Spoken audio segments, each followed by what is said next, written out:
Influence and Role, moderated by Professor Brittney Cooper.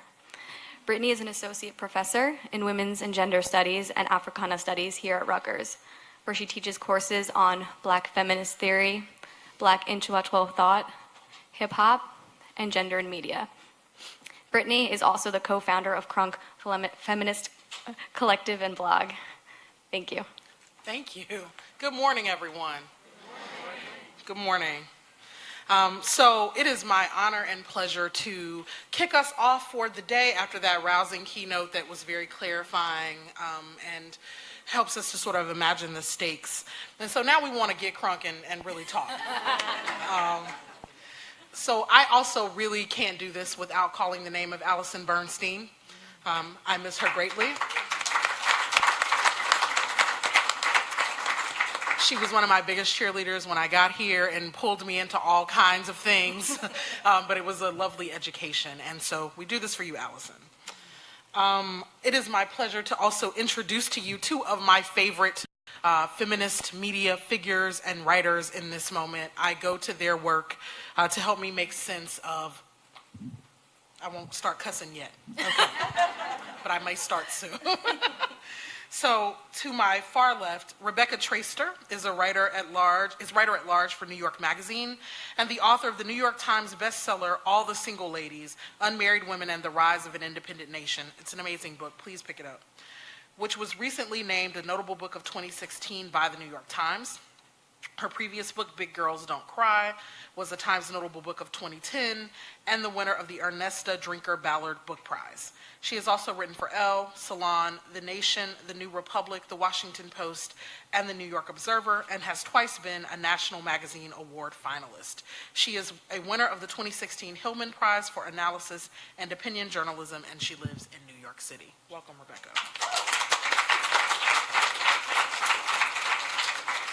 And to my immediate left is Jamia Wilson, a leading voice on feminist and women's rights issues whose work and words have appeared in and on the New York Times, New York Magazine, Teen Vogue, Refinery 29, Elle, ABC, TED, she bad, The Guardian, The Today Show, CNN, Bust, The Washington Post, and more. She's the executive director of Women Action and the Media and a columnist for Rookie Magazine. Wilson has contributed to several books including Madonna and Me, Women Writers on the Queen of Pop, The V Word, Slut, The Play, When Grace Meets Power, and I Still Believe Anita Hill. She recently wrote an amazing cover story on Solange for Bust Magazine, and I urge you to check it out. Thank you. So let's get started. Okay, so we can so this panel is about feminist political media. And I have lots of questions about the state of feminism, about what y'all think media has to do with it. And so I want to begin with a Hillary question, but we won't just talk about Hillary. So the primary analysis of this moment as we try to understand what the hell happened has been, when I've read, about the ways that race and class shaped the election of 2016. So we've gotten a narrative that this is white resentment, we've gotten a narrative that this is class anxiety from white working class voters, but I wonder about what you guys think about the gender analysis of this moment.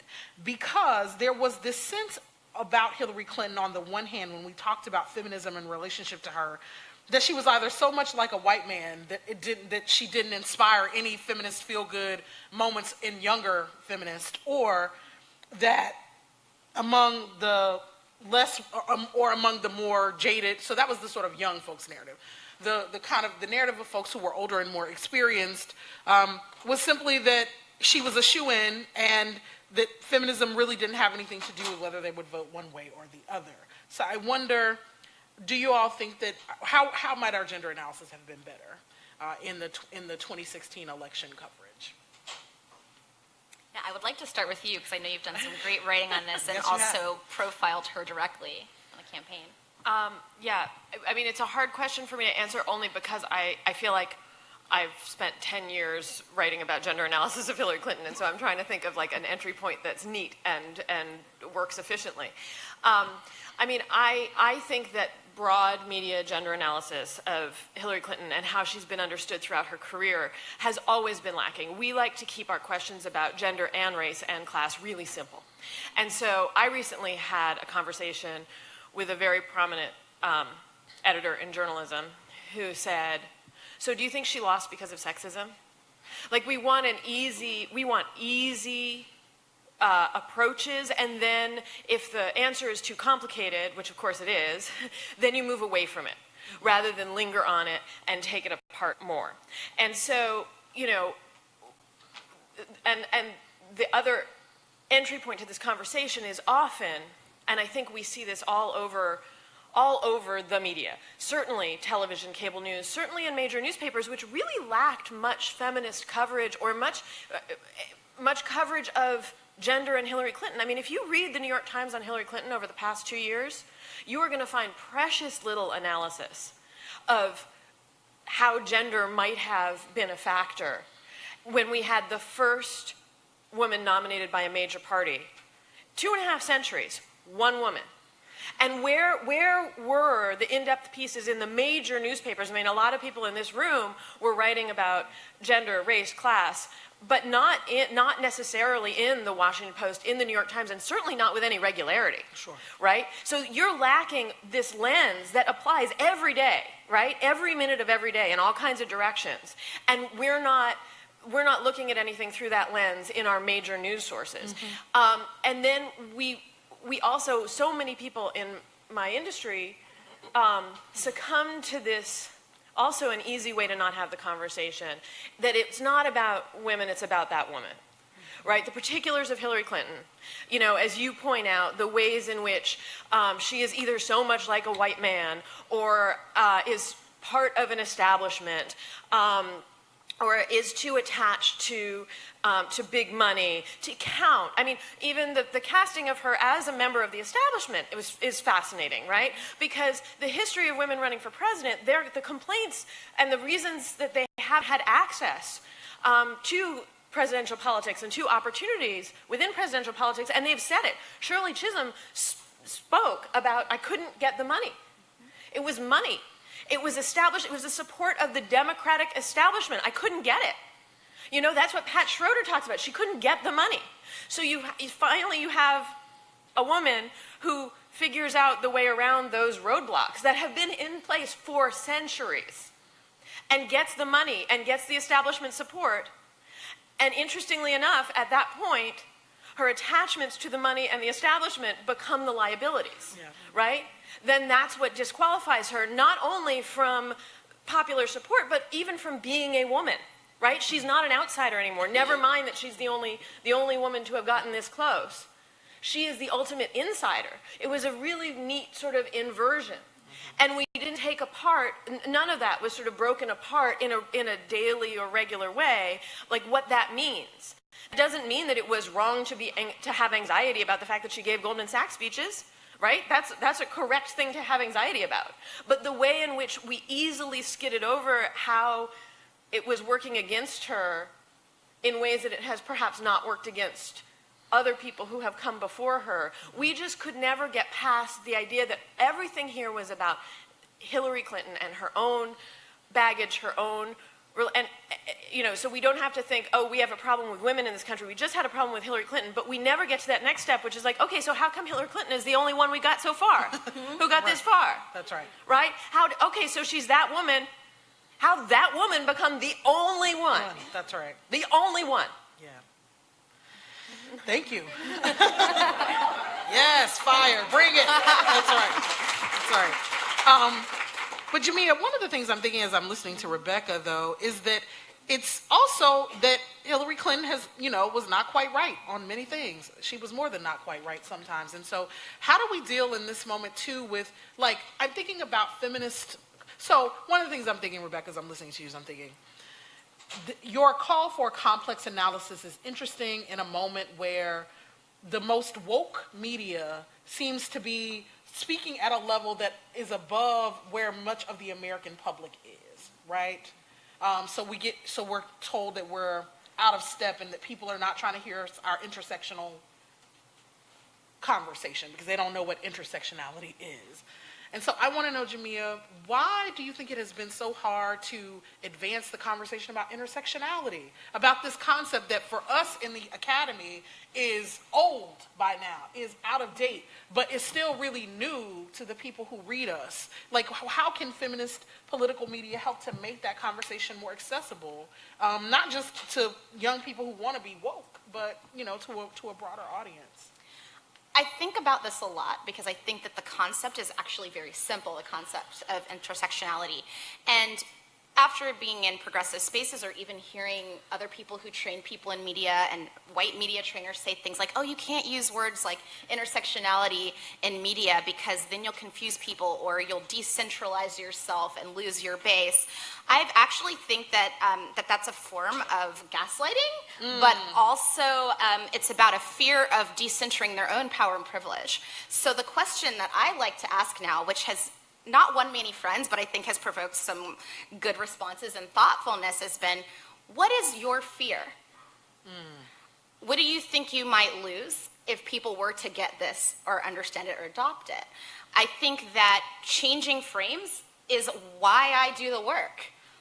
Introducing ideas and helping to change and drive the conversation is why I show up. I mean, it's also why I like to play chess, right? Like, I'm trying to think about, like, 50 moves ahead around the conversation we want to drive. So I think about, for example, the mention of the word sexualized media and how I know people like Gloria were using that terminology before the media wanted to talk about sexualized media as it related to women in conflict zones who were sexually assaulted. And there were people who thought, oh, that word is too big for Americans to understand, which is coded. That, you know, the so-called working class that only seems to consist of white people who are male and that, and that sort of framework won't get it.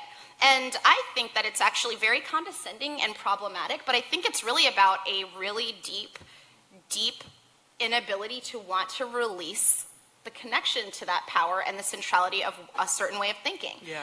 I think I could say that for myself in certain places where I'm privileged and say, oh, this is how I understand things, and I'm not comfortable with wanting to change my framework, but that's what it's all about. The cycles of academia, for example, we're thinking about how there are frameworks that are being created right now that 30 years from now will be in mainstream conversations within academia as accepted notions that are probably being challenged in people's dissertations as we speak. And I think that that is why it is on us to continue to push back, and which is one of the reasons why I had said to some of those trainers who had said to me, oh, it's irresponsible to be telling black women that they can use intersectionality in mainstream outlets, to say, actually, this is one where we're not going to compromise. As long as we name it and explain what it is so that people understand that it is something that is related to systems, that it's something related to individual experiences that are making us all less free, that's something everyone can get.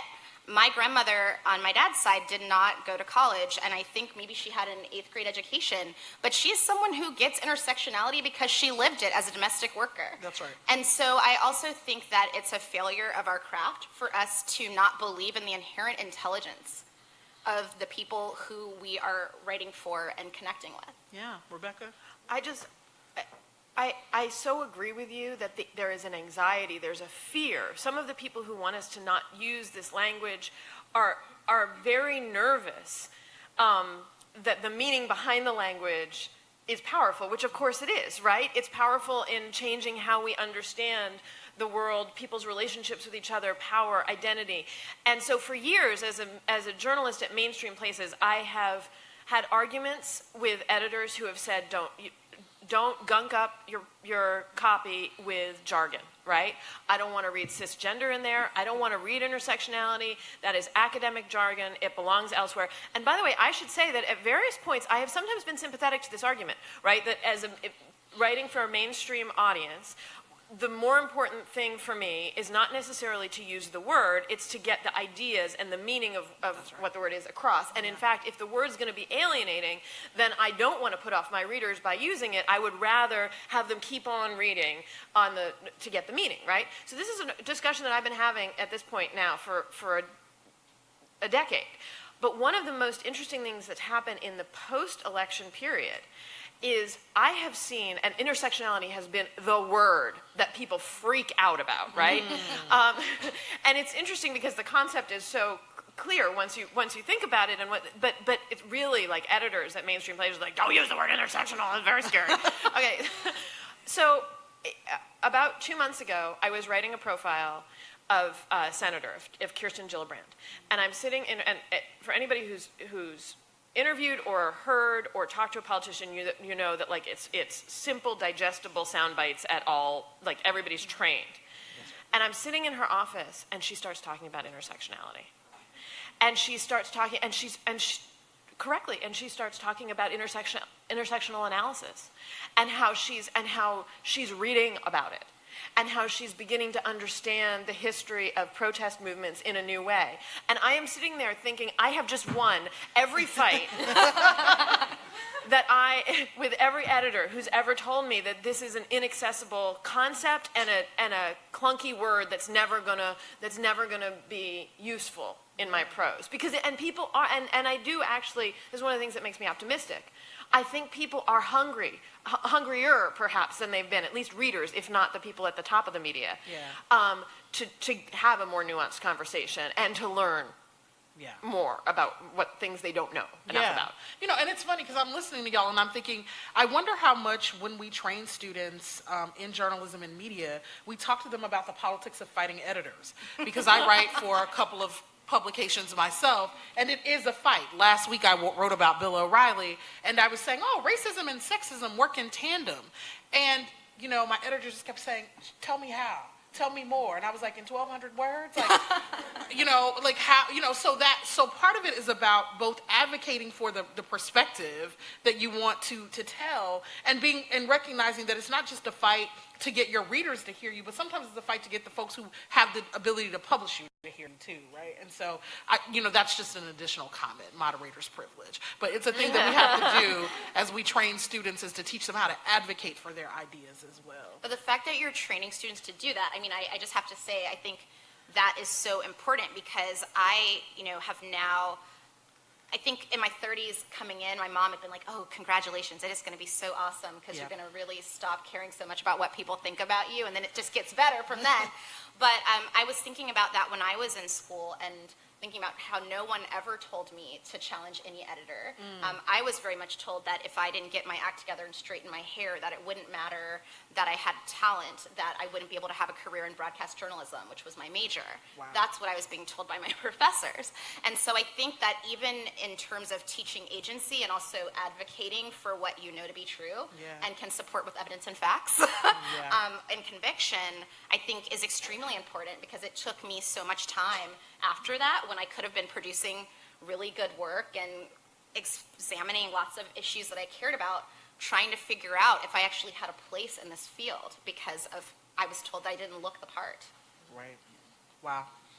I mean, and so that's another way that intersectionality shows up to shape even who gets access to fields. But one of the things that y'all are also saying in this conversation is the real power of feminist media work in the last decade or so to reshape the conversation. So I'm thinking, Rebecca, about you saying, okay, so Kirsten Gillibrand is now talking about intersectionality. She didn't get that from the New York Times. No. She got it from reading some kind of small progressive Vox or the Atlantic or Slate, right, or the Root, right? She got it from reading some of these smaller kind of, you know, journalistic outlets. But I'm also thinking in this moment about your bust piece on Solange, which I loved, where she talked about where she gets her feminism from, right, and that she gets it from small blogs and organizations. And so does that feel like, so even in this moment where we're fighting every step of the way, do you feel like feminist political media has in fact reshaped how we talk about and think about feminism? Yeah, absolutely, 100%. So Solange Knowles, who is an amazing, radiant person, was talking with me about how Crunk Feminist Collective and other publications teach her about theory, that she didn't go to college, and she said, I didn't go to college, I went on this other path, But I learned so much from people like you. She said that to me, from people like you. She mentioned Salamisha Tillett, who's an amazing scholar. She mentioned Black Women's Blueprint and other organizations and online feminists who are shaping the conversation that's ending up in her songs and work that she's building. And so I also heard something similar from Tavi Jevinson, who started Rookie Magazine, who said that right now she's still building her media company and has not gone to college yet, but that she's reading theory. She's on Tumblr learning about theory and other things from other people who are taking these classes. So I think that we are also playing a role in terms of helping to crowdsource theoretical interventions and scholarship and fact-checking. One of the things that Tavi and I were talking about the other day was about this idea that she said we have to become our own filters in the era of fake news and so-called alternative facts. And I was thinking, oh, that's what they taught me to do in grad school, is to become my own filter. So I remember being in this PhD class when I was in a master's program and having some PhD students trying to intimidate me and others because they were seeing us as threats to their funding. When we were in this class, I'm just keeping it real. Tell it then. Okay. You know, like somebody saw me with one of those comic books that was helping me understand some Kristeva, and they were like, oh, you need to use that in order to understand the postmodernist theory. And I said, oh, yes, I do, actually. And when I was there, we were having a conversation, and I was talking about how if we were going to be talking about these complex issues of race and class in a critical race theory course, that I felt that we needed to have more accessible symposia and conversations because I didn't think people like my grandmother were being included, and they were the people these policies were in fact affecting. And I was told that it was very elitist of me to expect that any conversation that would happen within the ivory tower should be happening in other places, that it was our job to be working on scholarship in our space, and we shouldn't be trying to inflict it on others. So when I think about... Inflict was the word. I remembered that one deeply. When I think about that conversation and how it almost psyched me out from wanting to be in that PhD class, and yet I continued to show up and became like very annoying and well-studied in that class, I felt like it showed me why this sort of work is important, why making theory accessible, why having popularized discourse is key to actually changing things, because some people aren't invested in the project of transformation and using these theories for that. But we are, and so it actually woke me up to think about what is it that I can do to help translate these concepts for other people who might not have access to these spaces, and not in a hierarchical way, but in a way that this is my duty because other people paved the way for me to be able to do that. Yeah, but you know, it makes me think though about, so Rebecca, you're working on work now around emotion, and so one of the assumptions, and I wonder what it means to be a journalist and a writer in this moment, the assumption is that if you get the argument right, and you get the storytelling right, that you can make people change their minds. But the thing that we're seeing in this moment of, what do they call it, sort of like confirmation bias, right, that people double down on their thought processes, that the profusion of facts does not in fact compel people to change their minds. And so what role does emotion play in this moment where we think that the challenge to fake news is more facts, but it seems like if we don't actually tap into people's feelings about it, their fear, their anger, whatever, that we can in fact get them to change their minds.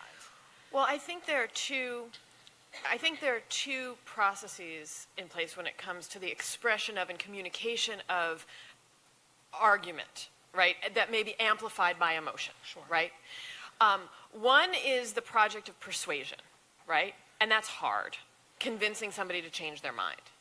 The other is the process of gaining support from others who might agree already, but not have thought of it that way, who might not have an opinion, of gathering support sure. on your side sure. to make your point louder and to help bring others who are prone to be sympathetic into the conversation who might not otherwise be participants, mm-hmm. right? And I think that those are two, and those things happen. If you're making an argument in your journalism or online, there are two different directions in which you're going if you're trying to gain support for that argument.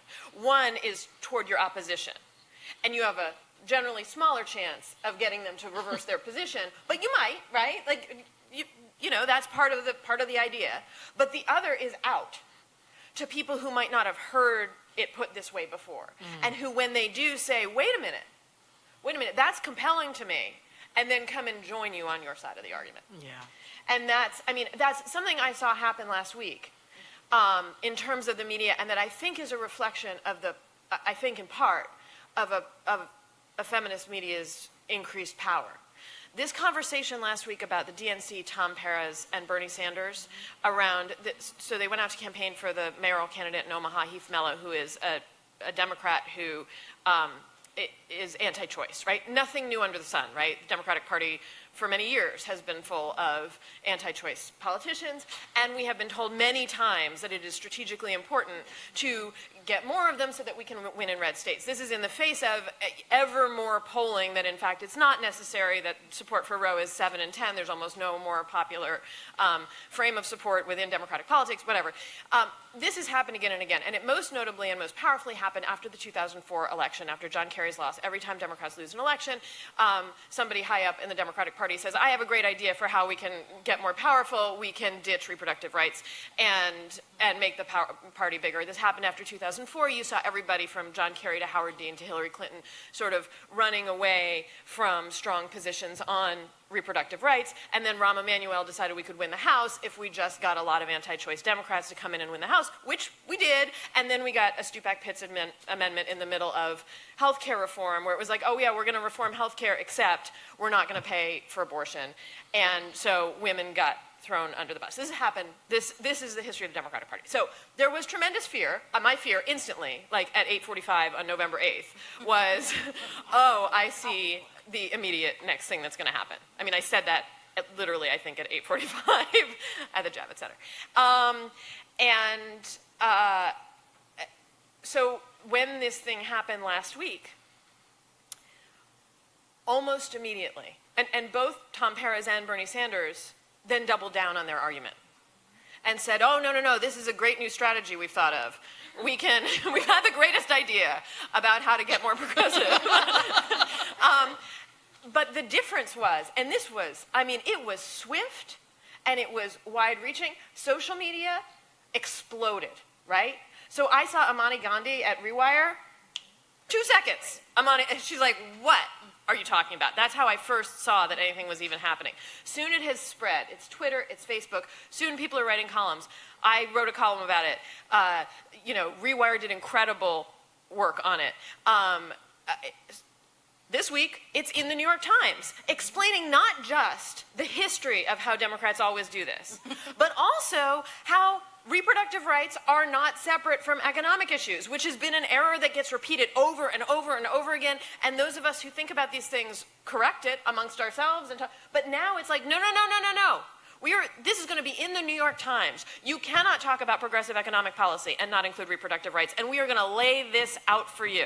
And that happened because of a quick-acting and powerful feminist media that ranged from social media participants to blogs and sort of small outlets, and that worked its way up to mainstream outlets and to the New York Times opinion page. Yeah.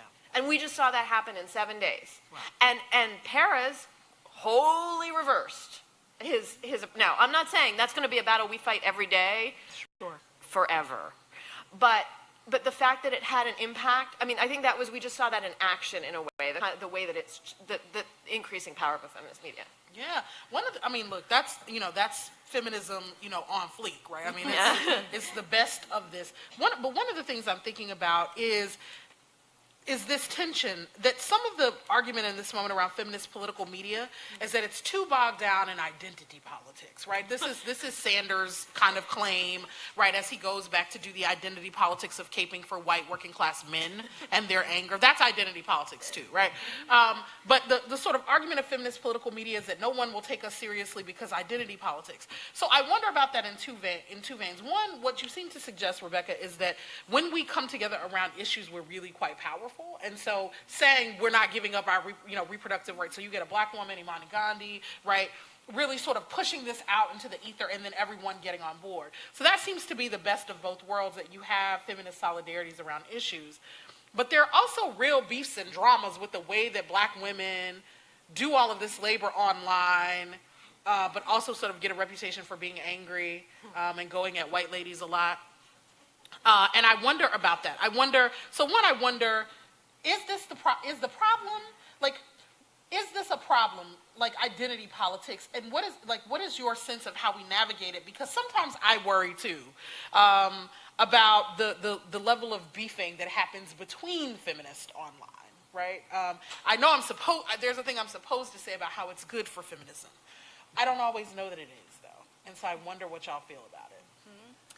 Yeah, so one thing I've been thinking about a lot as we talk about resistance is strategy, and how one of my great teachers was talking about how not all strategy needs to happen in public. Sure. So one of the things I've been thinking about has been, where is the space for radical transparency to happen so we can all learn and grow and be accountable? And how do we also hold space for not putting all our strategy out in public for our opponents to outthink our chess move and steal our queen?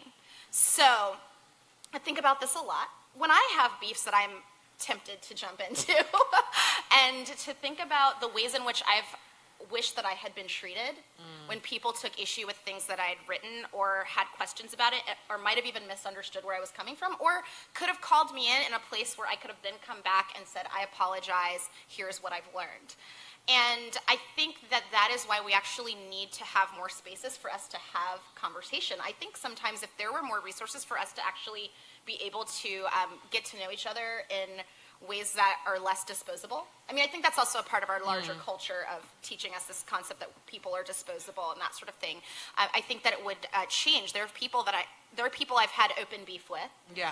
Who Me too. I've been in communion with in other spaces. And some people we've had beef with together. That's right. And but there have been places where we have come together in an open space and seen each other in our full humanity, and also in specific spaces like, the shared experience of gender or a shared experience of blackness or being a woman of color, that's allowed us to say, okay, this is where I was coming from and why I showed up the way that I did, and next time I'd like for us to have the conversation. Here's my phone number. So it's in a very basic way. I think it's important for us to also think about the morals and ethics with which we would like to engage each other. Yes. I've been thinking a lot about social ethics.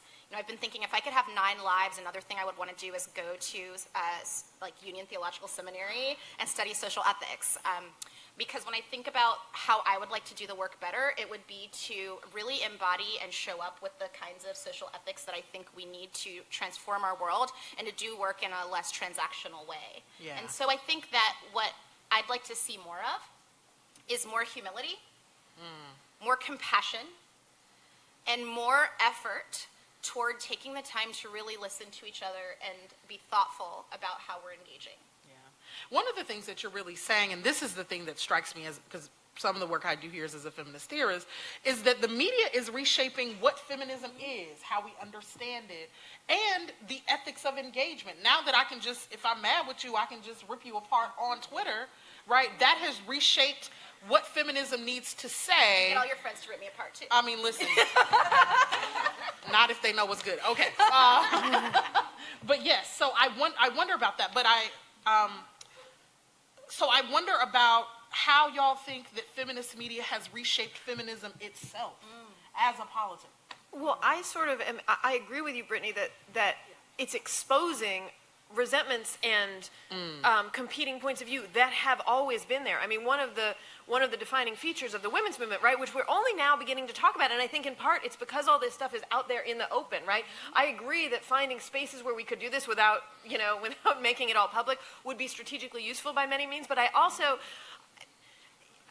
think there's something healthy about better out than in, to some degree, right? And that one of the things about feminism that is and the women's movement loosely defined, is it's a majority movement. And that the way that minority rule maintains its power is to divide the majority against each other by affording different groups within that majority different kinds of advantages and privileges. And of course, race is one of the chief dividing lines there in terms of the many power advantages and privileges afforded white women. And a lot of the exposed beefing, right, that's happening now, all that beef has been there for centuries, right? And it has been exposed in other periods too, right? But with a different kind of amplification level because it's not on Twitter, you know? And I think that the thing we have to do, there are all kinds of personal choices we have to make about like I've learned a lot from people who have come at me on social media in certain instances. And in other instances, I have learned nothing except that I don't think that they're, that they're right. But so we all make our personal choices about how we engage. Do we respond with what tone? Are we aggressive? We all make the choices that are comfortable for us in terms of how we communicate and how we protect ourselves and all that. But I think that the bigger thing is that when we have these arguments, we also take an analytic approach to why.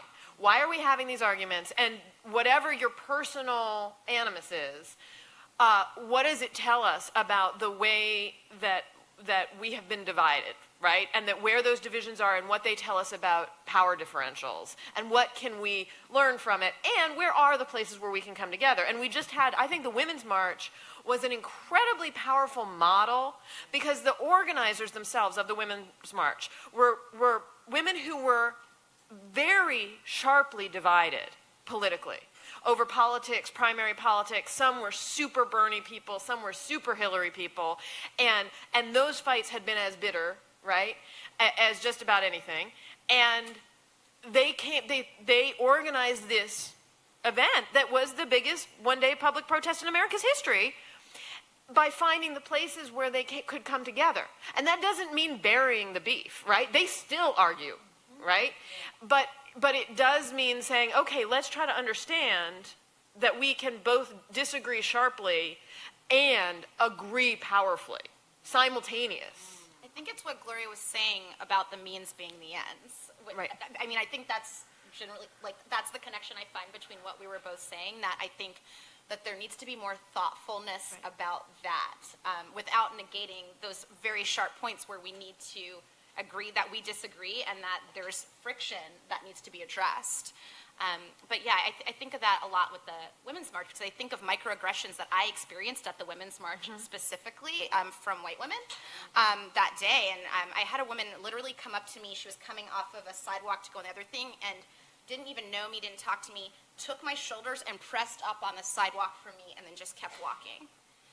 Older white woman. And my husband saw it and was just like, did that just happen? She just used me as a prop and pushed me like I was just an object. And I thought, okay, see, here was the reminder for me to keep doing the work, that we're here right now, but that this work still needs to happen. But it also kind of showed me that it also didn't negate the power of the day.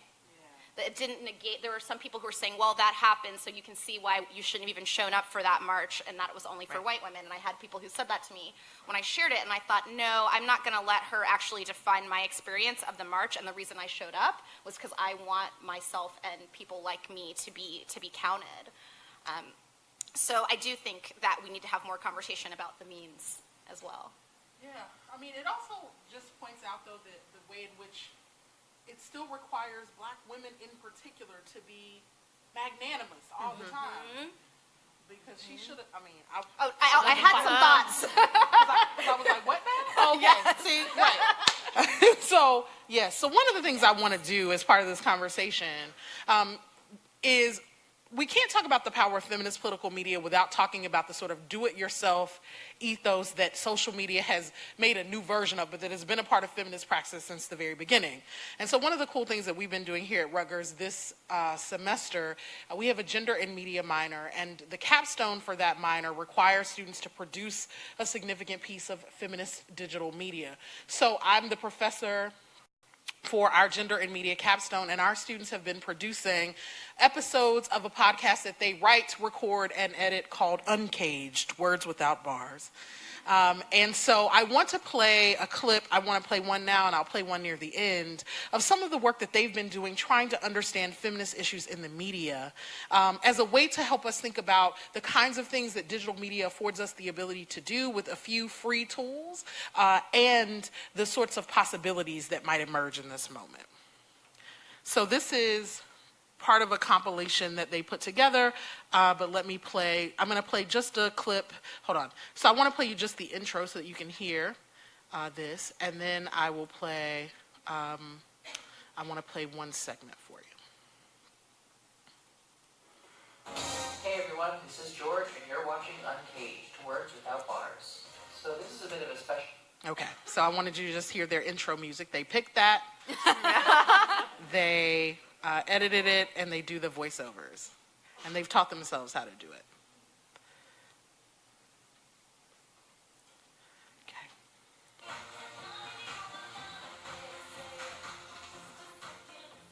Hello, welcome to Responded. My name is Lily, and this week we're going to be locking up Alex Jones.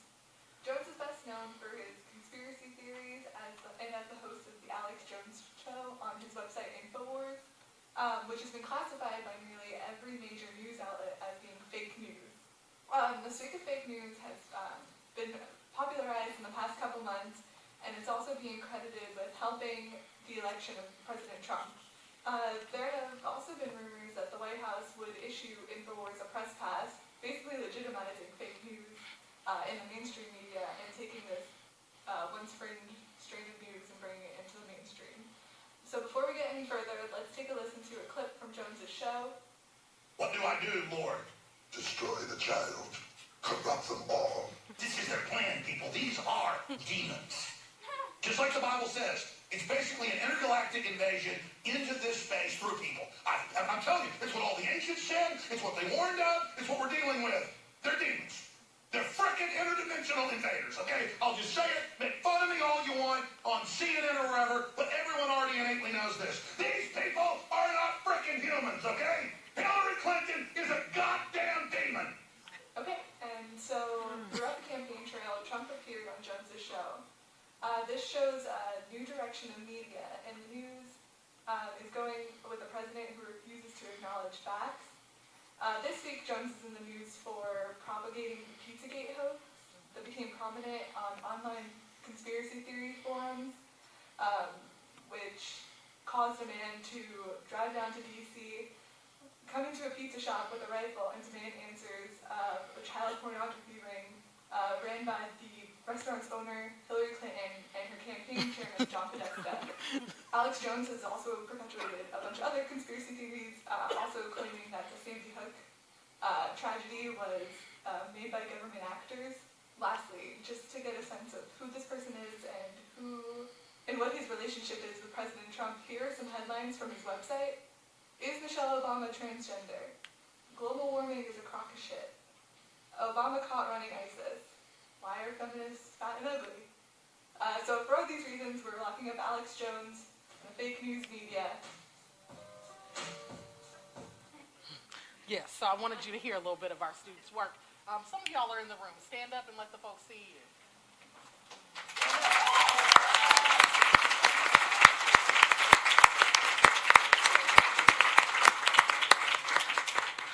So even though these are really scary times, I wonder,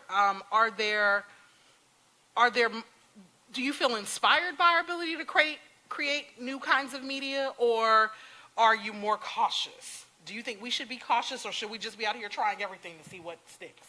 What do you think? I mean, both. This is the, as the development of all of these new kinds of media, as I've kind of lived and worked through, writing online and having a comment section. And this was wonderful because I could, I have to imagine that when Gloria was writing for print, you might get letters, right, in the mail, or hear from people on the street in New York City, right?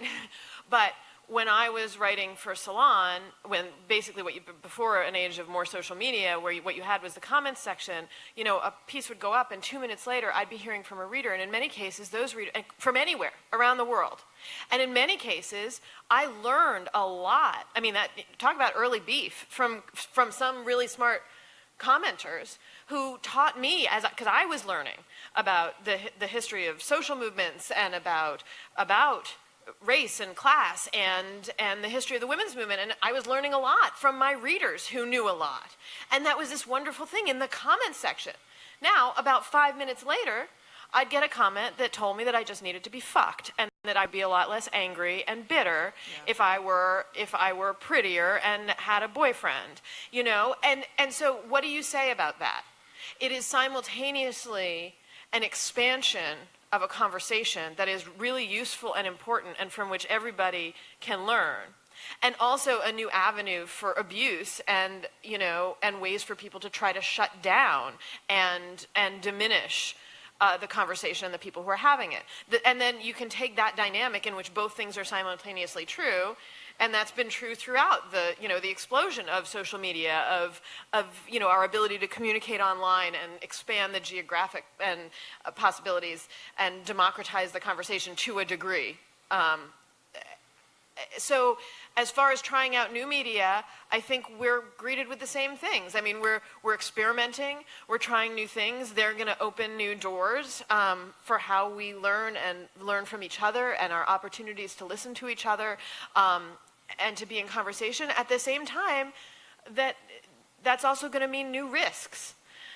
You know, part of what happens is when you take the media from being an elite and closed community in which there are gatekeepers and in which only the most already privileged and advantaged people can have their voice and expand it, that's terrific.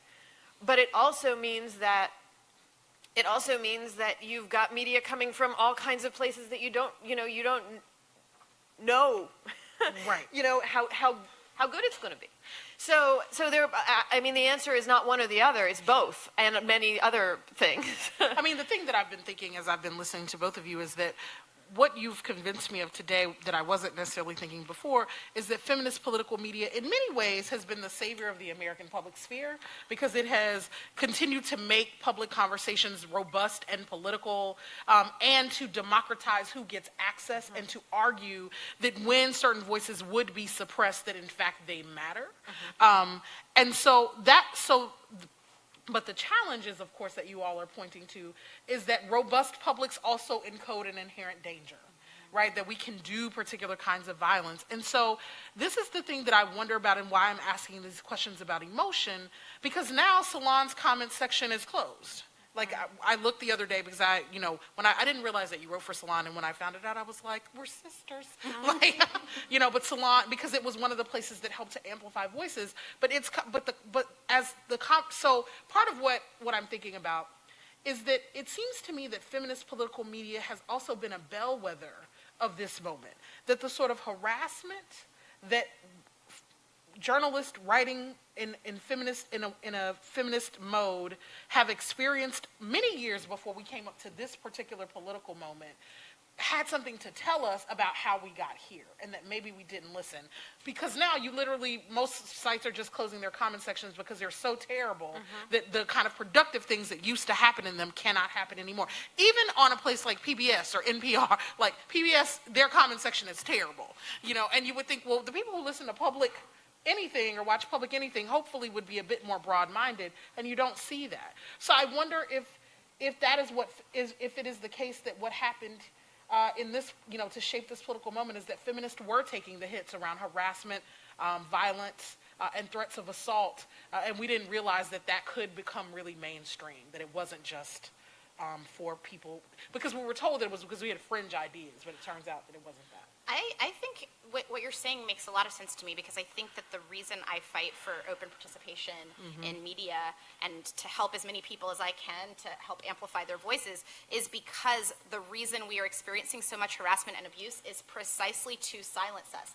They are weaponizing hate in comment spaces by doing dogpiling, as they call it, on Twitter and other social media tools in order to scare us into silence, because studies have shown that women are disproportionately targeted, young women specifically, by the most egregious forms of online abuse, doxing, stalking, etc. Cyber exploitation, revenge porn would be the more crude way to talk about it. And so I think that a big part of what we also need to talk about is why online harassment is a free expression issue. That there are a lot of people who would be participating in the conversation if the very real threats did not exist that are preventing them from speaking up. There's not enough research on how women of color and Islamic women and trans people are also disproportionately affected even more around. If you're a woman who's also from another one of these groups, you're experiencing even heightened levels of threats and violence.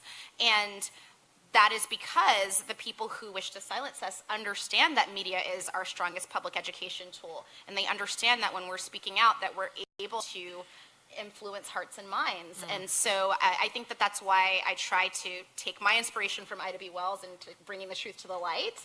But I do also recognize that everyone is not in a position or has the privilege to do that safely. Yeah. Rebecca. I also just want to say that what happens online in terms of the increased rates of abuse and harassment of women is a reflection of what happens at every level of society. I mean, this is why the idea that, right, there aren't protections in place for women online, there aren't solid protections in place for women in workplaces. That's why sexual harassment is an issue that affects women as a class. Look at tipped workers. I mean, one of the big concerns about this administration is without labor unions, you rely on agencies to do the work of protecting, and standing up for women's rights not to be sexually harassed within the workplace. And that's especially, of course, true in tipped industries, disproportionately likely to be women and women of color. But there aren't protections in place for that. And how can we even be surprised by that when, Bill O'Reilly and Roger Ailes have run a news network that contributed to the rise of Republican power over the past 2 decades, and openly, I mean, this was not a secret. There were reports of sexual harassment for years and years in books and in magazines reported.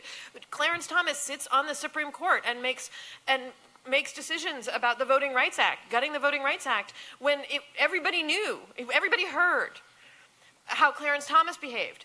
Our sitting president has himself bragged about sexual predation and has been accused of 12 or more at this point, women, of assault. He is our president. So that it happens online and in social media, and we still sort of, even when we, when Ailes and O'Reilly are fired, it's like, yay, no, they had power, nation-shaping power over a period of decades, and we don't, and there is a significant portion of the population that hears Donald Trump talking about grabbing pussies and says, this is how men talk, this is the norm, this kind of power abuse is the way the world works.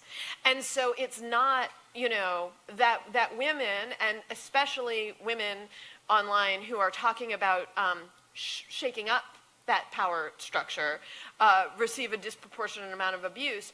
I don't expect it to be treated with seriousness because it is not treated with seriousness in the White House.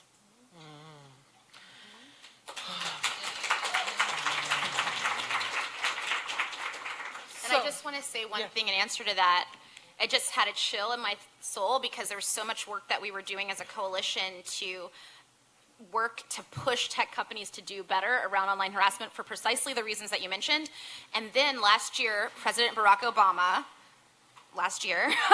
said at South by Southwest that because of the work that activists like us were doing, that the White House was recognizing that online harassment was sexual harassment and that it was a public space issue, just like any other form of violence. And so when you were talking about the reality of the White House now and who is sitting in it and how that conversation has been set back in less than 365 days, it was just very chilling. And I said something like this last night too, so I apologize for repeating myself, but it's no accident that that's what President Barack Obama was talking about a year ago, and that our current president is Donald Trump. This is Trump was summoned. He is an embodiment of the anxieties and resentments of the kinds of people who have traditionally had that power and had that power go unchallenged toward the people who've been challenging it from all different kinds of angles. It is because Barack Obama was the president, because he was taking harassment seriously, because he was talking about paid leave, because all of these kinds of things, because Hillary Clinton was running for president, that we have Donald Trump. He is an answer. He is a response. He is the harasser of the feminist media online. And he's an online harassing troll. I mean, that's the other piece too. Yes. I mean, that is the thing, right?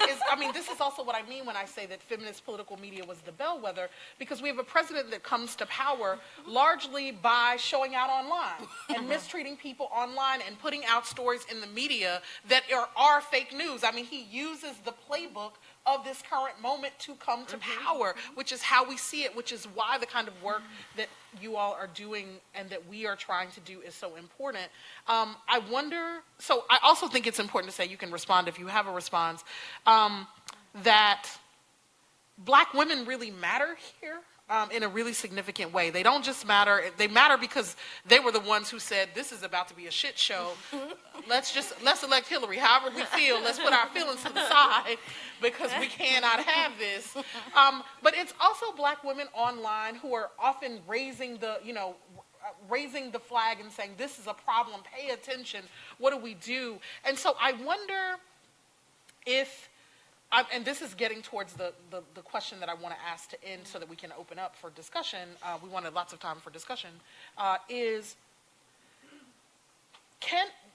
feminist political media's responsibility to Black women and to women of color? It is deeply beholden to the labor of Black women. And the reason that I'm asking that is because I wonder about what feminist political media can do to reshape the future, not just in terms of American politics, but in terms of feminist issues. And it seems like we're in a critical moment where if we don't figure out this solidarity thing for real, then we're going to have a real problem. We need a feminist movement, but the fact that things can go awry so quickly online scares me, because we can splinter really easily. And we don't actually have a good historical precedent for women managing to come together for a long time across race in order to get things done.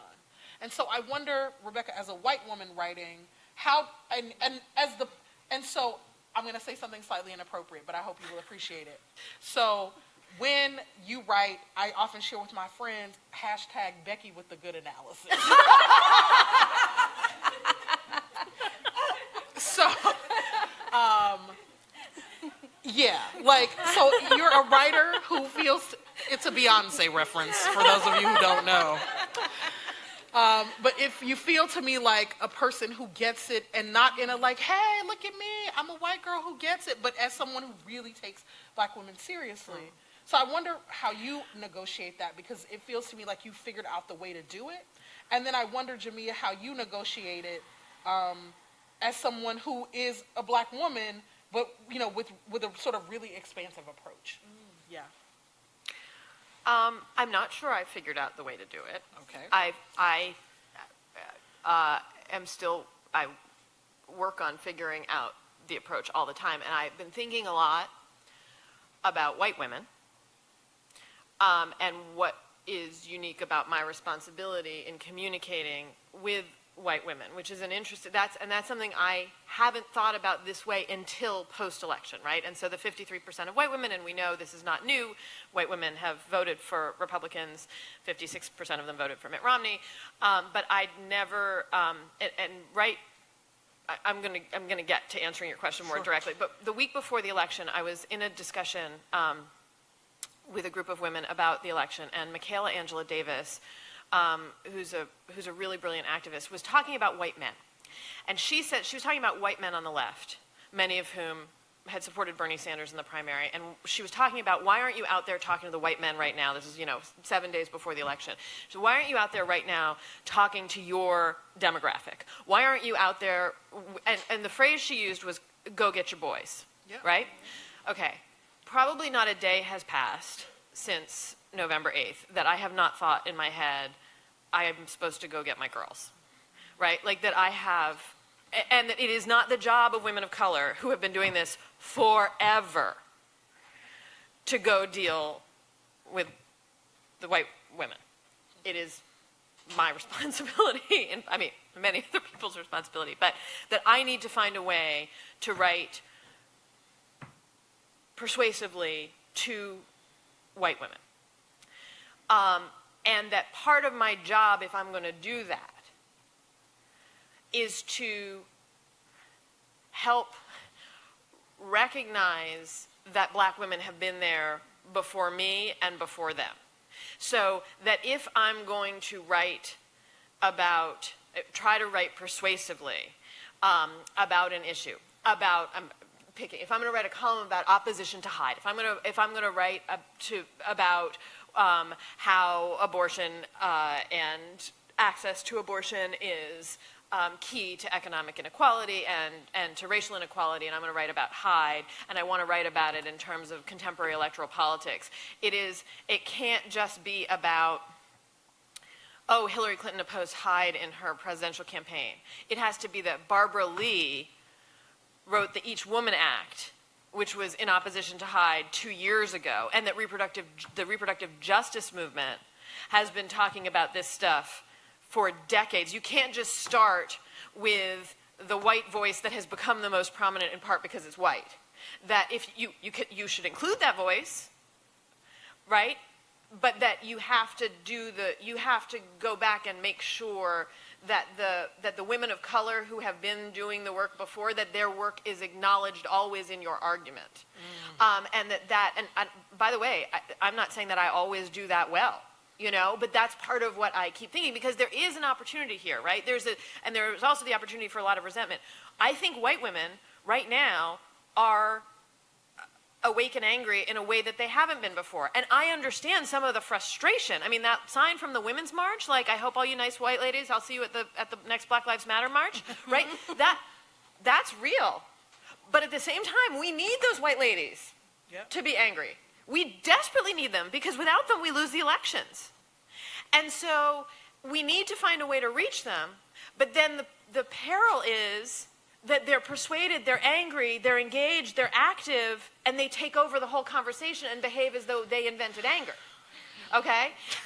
And that, right? So we know that's the line we're walking, and that's the division that I mean, there are already, resentments and divisions and everything, and by the way, I think they're inescapable. They're a sign of actual health and activity within the women's movement, because, any movement that represents the majority is, by its nature, going to be a sort of cacophonous group of competing priorities and identities and perspectives.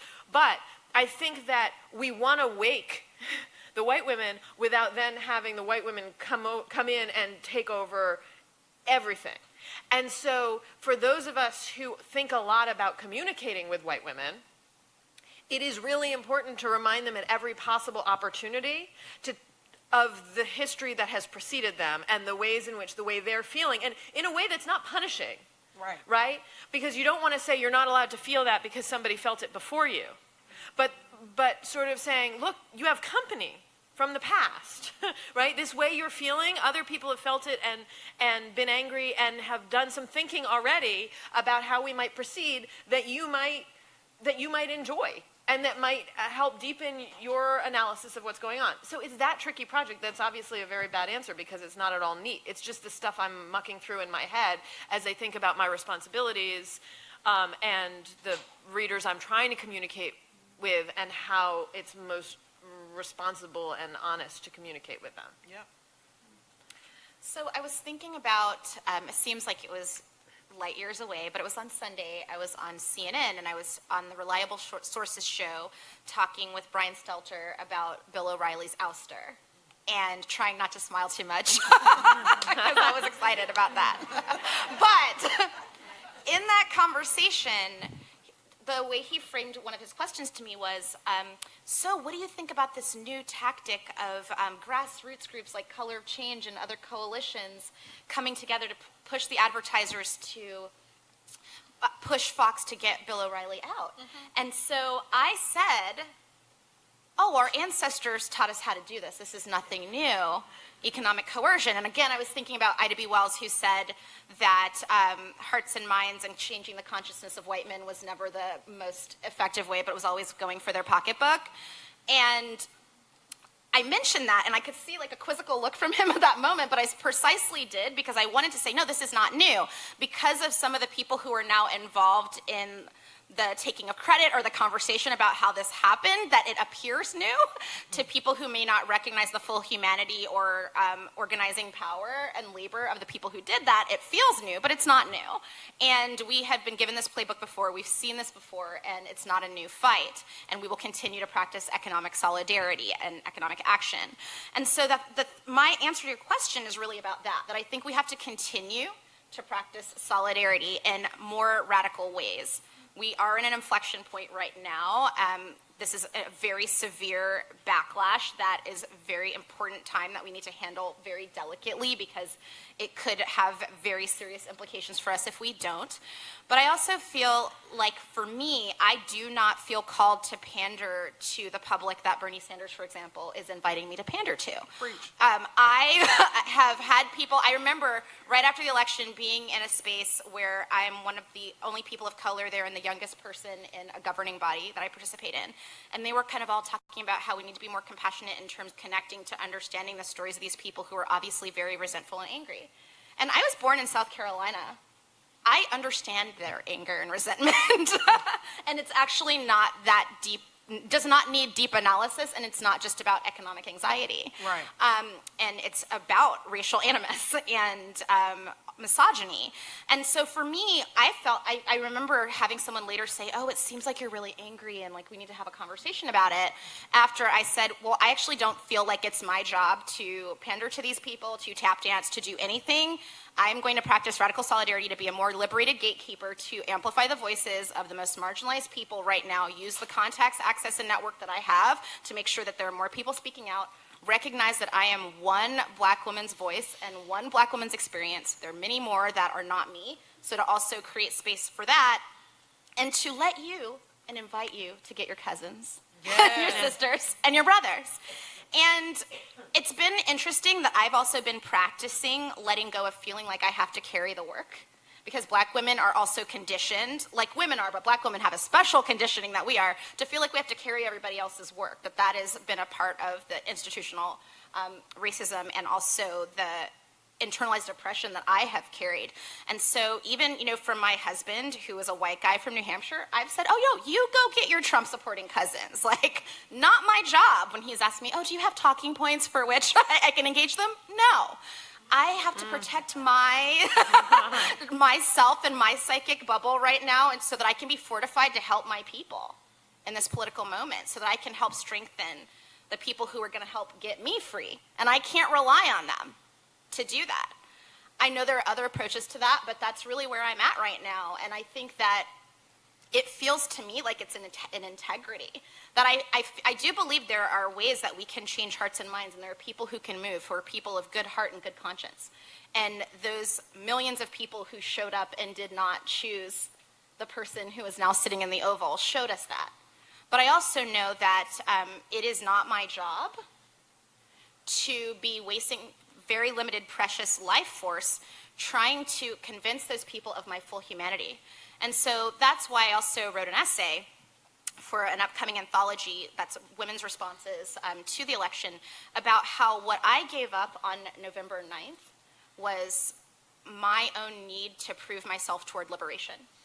I decided that the myth of meritocracy was something that, even though I'd taken all sorts of social theory classes and would see myself as a social democrat, actually realized, oh, I'm actually buying into this idea that I have to be hypervigilantly perfect in order to be free. And I'm letting go of that. And I'm going to help other people let go of that too, and that is my project. And so that's really what I'm doing. Wow. Thank you. So thank y'all. Let's have a few questions, comments. Try to keep them brief, but let's hear from you.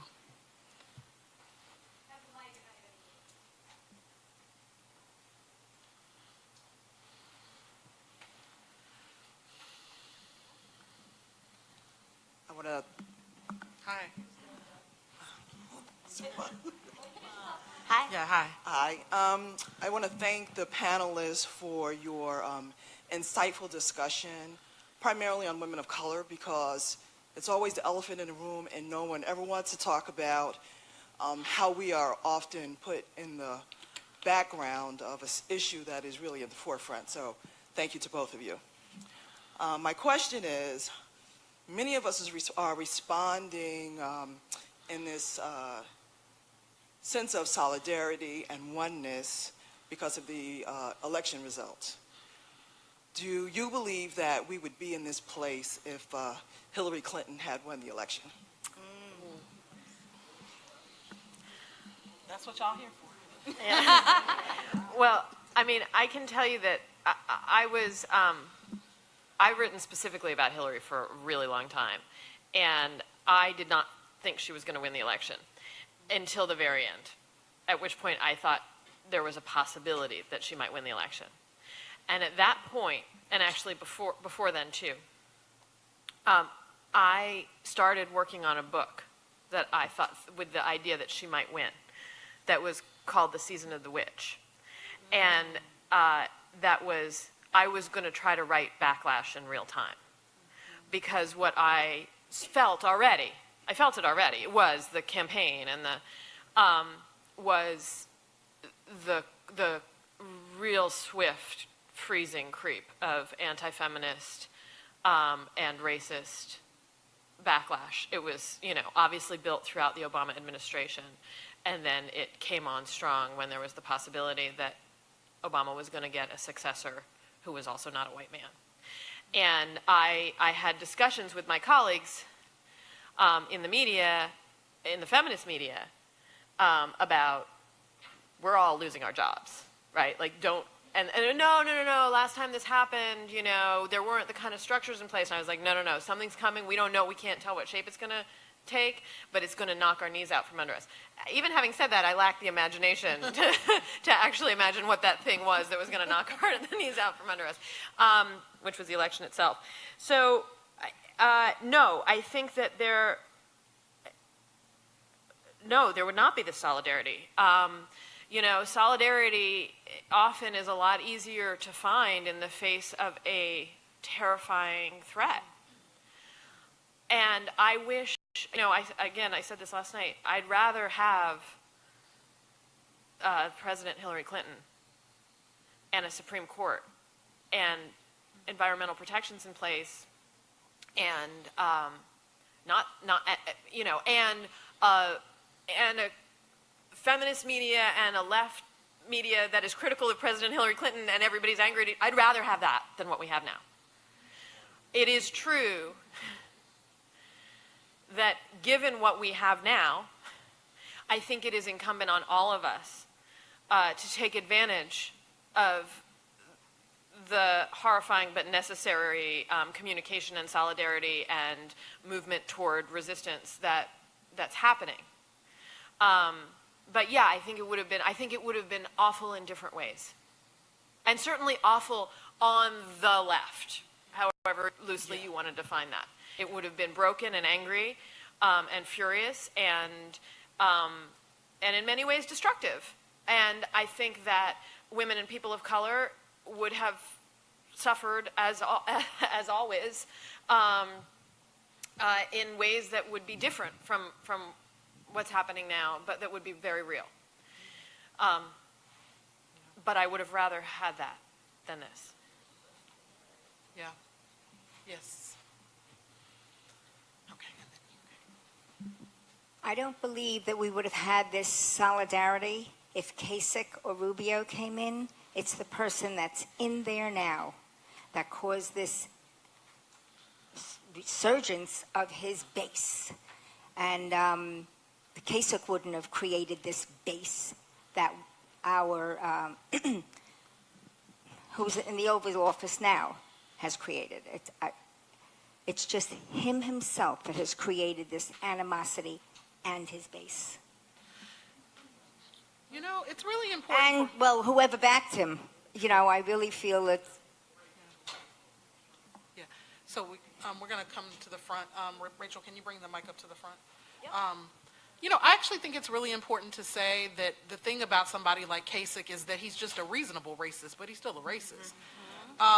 That part of what happens with Trump and the reason that you see so many Republican folks sort of march away from him is because initially they're all in line now. But initially it's because they wanted civilized racism. They wanted Reagan-type racism. They wanted it to be polished and subtle. But it's still racist. Kasich is no friend to Kasich is no friend to women. He's no friend to people of color. He's no friend to immigrants. He's no friend to any of these groups, and any more than Trump is, right? The only difference is that Trump is quite vocal. And so part of the thing that we're trying to get at on this panel and this discussion is what happens when all your stuff starts hanging out and showing. And now your slip is showing, your hemline is ragged, the threads are coming undone. And but we're acting like that what you didn't have before was just a really nice tailor job. but it was raggedy on the inside the whole time, right? So I hear you, but the point is that Trump simply, in many ways, I think he shocked Republicans because he rode to power by doing what they'd subtly been doing forever, which is that they had been roping up. I mean, let's not forget that 2008 was the saga of the Tea Party. Yeah. Why are we acting like we hadn't seen Trump before? They told us 8 years ago, oh, we'll let you have your boy. He all right, but it's Obama. But as soon as he is done, we are coming for y'all, right? And so the Tea Party was the precursor to And they told us then, too, that it was all about economic policy. If you remember the coverage of the Tea Party, it was like, no, this is all economic policy. And the only thing they tried to do was defund Planned Parenthood. And, I mean, that was all, what we are being told right now by reasonable news sources, that this is all about economics and that that was also the message of the Tea Party. That's right. That's the tailored suit they try to wear. That's right. You say that. Yeah. Yes. I'm Gloria's friend from India, and I've thoroughly enjoyed this. You know, we have a Trump-like situation in India. You must be knowing that. It's absolutely Trump-like. But there are two differences which I want to point out, though it may not be relevant because you're fighting your own fight. And by saying that your fight is not the same as ours, it doesn't make sense. But I do want to tell you that there's a very lively feminist media in India, also digital. And remember, digital has excluded the majority of Indian women. So while we talk to each other and we mobilize, tweeting and everything, say, yes, we'll all march on such and such a day, it just doesn't make a difference because majority are left out of digital. So we've adopted other methods like the one that Gloria referred to over the past in America, which was very, very effective politically. It's theater, it's music, it's stories, which many of the young feminists are doing in villages and cities, which is so moving, and in a way it is feminist media, but it is not the print media and it's not the digital media. So I was also puzzled why we have moved away from language like debate to language like conversation. You know, dialogue and not conversation. You know, conversation seems a mild and some sophisticated new. And it's coming across UN and donor agencies to India. Everybody who comes to India says, we'll have a conversation. And I said, we want to have a debate. Because there is a difference in the nuance of conflict resolution, which is what we are really up against. Not peaceful conversation, but conflict resolution. So it was fascinating, and I wanted to just point out that we have it too, but we are following different methods, and we just hope that the masses of women will rise. At the moment, it's very, very difficult, except for us, the elites, who march and sing and talk, but we are not able to get there.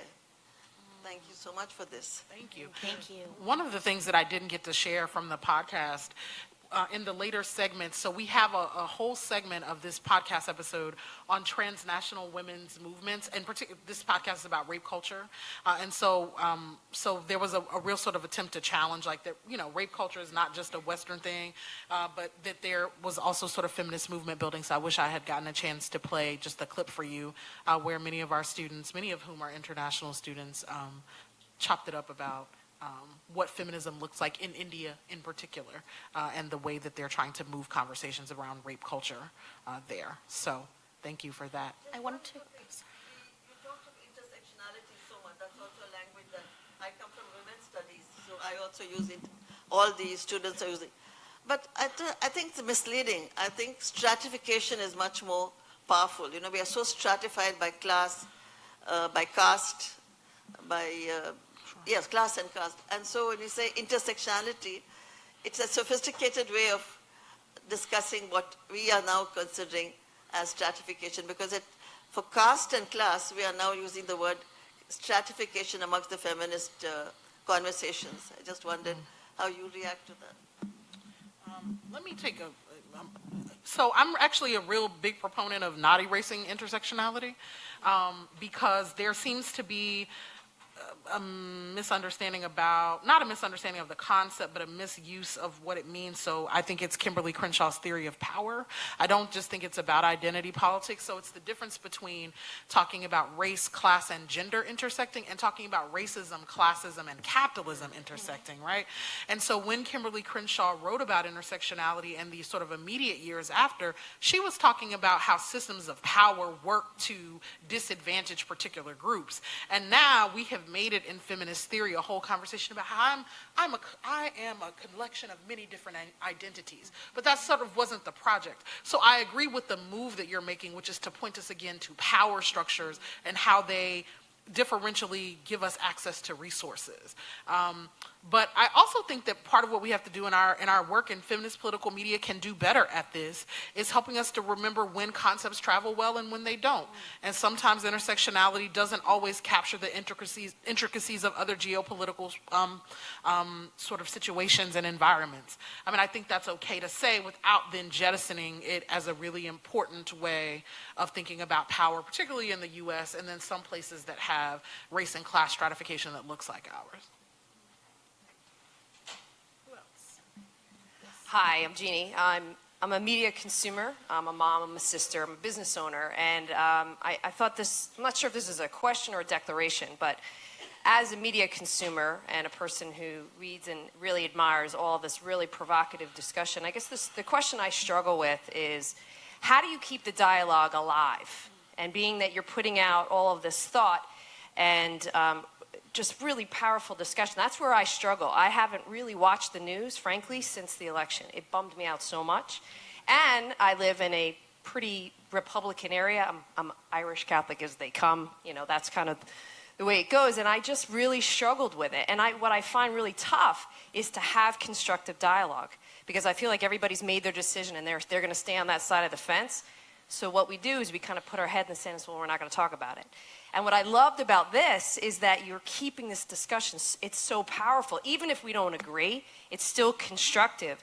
So I guess my question back to you is, how could we all do that in a way to keep that conversation alive? And I thought it was a great follow-up to your point that just came up. So that's my question for thought, if we could put that out there. Yes, so there's actually some amazing work being done by organizations like Hollaback and the Dinner Party, where they're creating grassroots dinner conversations around the country for people to come together, for others who are seeking to have dinner, who might come from different political persuasions, different backgrounds from you in your area, and they will connect you to have conversations. And there's been some beautiful coverage of it in the New York Times and some other places, if you want to kind of check out what it's like to see, to talk about how people came to the conversations, at what point did they end up or not talking about politics, but really just learning how each other feels about all sorts of different things we experience in life as humans, and coming to see each other differently, and coming to also realize where they were making assumptions about how the other side feels.